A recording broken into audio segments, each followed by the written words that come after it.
Midnight Runners. Ki-jun yang diperankan oleh Park Seo-joon dan Hye-yeol yang diperankan oleh Kang Han-ul masuk Universitas Kepolisian Nasional Korea yang dipimpin oleh Profesor Yang yang diperankan oleh Sung Dong-il. Mereka mulai bersahabat ketika Ki-jun mempertaruhkan masa depannya untuk menyelamatkan Hye-yeol yang cedera saat hari terakhir masa orientasi. 시민이 위기에 처했을 때 가장 먼저 동기가 다쳤는데도 혼자 살겠다고 앞만 보고 뛰는 놈들이 무슨 경찰이 돼?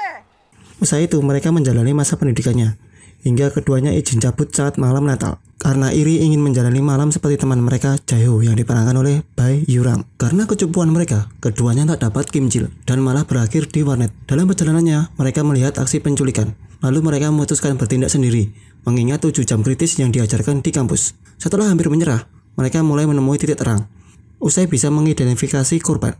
Selanjutnya, mereka mendapati sindikat penculik gadis-gadis perantauan sebatang kara di Seoul.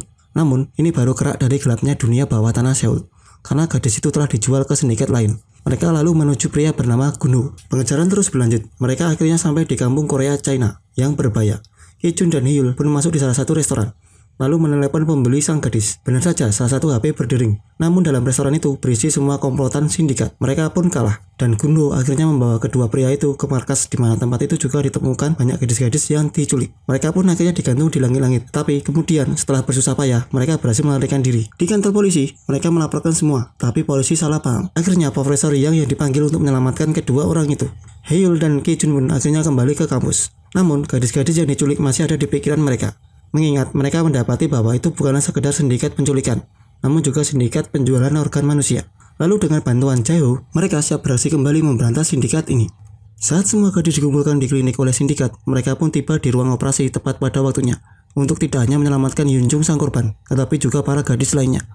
Usai pertarungan mereka, keduanya berhasil mengalahkan para gangster dan menghubungi polisi. Semua orang terselamatkan. Namun masalah belum berakhir. Ki-jun dan Hye-yeol sempat disidang di mana Dewan Universitas memutuskan apakah akan mengeluarkan kedua orang itu atau tidak. Setelah perdebatan panjang, Profesor Yang pun menyelamatkan mereka. Dan di akhir film, mereka bertemu dengan gadis yang ia selamatkan. Tamat.